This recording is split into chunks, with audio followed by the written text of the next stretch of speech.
बिस्मिल्लाहिर्रहमानिर्रहीम। अस्सलामु अलैकुम। मुअज़्ज़ज़ सामीन इकराम, ज़ुल हज का महीना बहुत बरकत और फजीलत वाला है। अल्लाह रब्बुल इज़्ज़त के नज़दीक नहायत अज़मत वाले और महबूब दिन ज़ुल हज के 10 दिनों के मुकाबले में कोई और दिन नहीं है।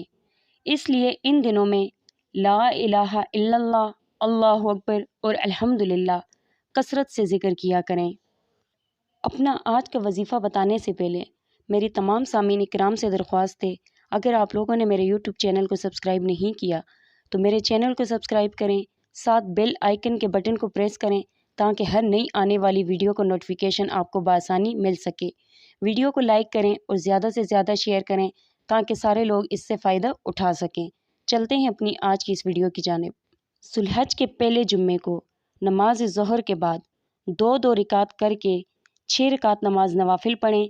हर रकात में सूरत फातिहा के बाद 15-15 बार सूरत इखलास पढ़ें। नमाज पढ़ने के बाद अव्वल आखिर 11 मरतबा दुरूद शरीफ और दरमियान में 10 मरतबा ये दुआ पढ़ें जो आपको स्क्रीन पर नज़र आ रही है। उसके बाद अल्लाह रब्बुल इज़्ज़त के हुज़ूर अपनी दुआएं पेश करें। अपनी फैमिली के लिए, अपने लिए, पूरी उम्मत के लिए दुआएं करें। इंशाअल्लाह आपकी दुआएं कबूल होंगी, आपकी तमाम मुश्किलात हल हो जाएंगी।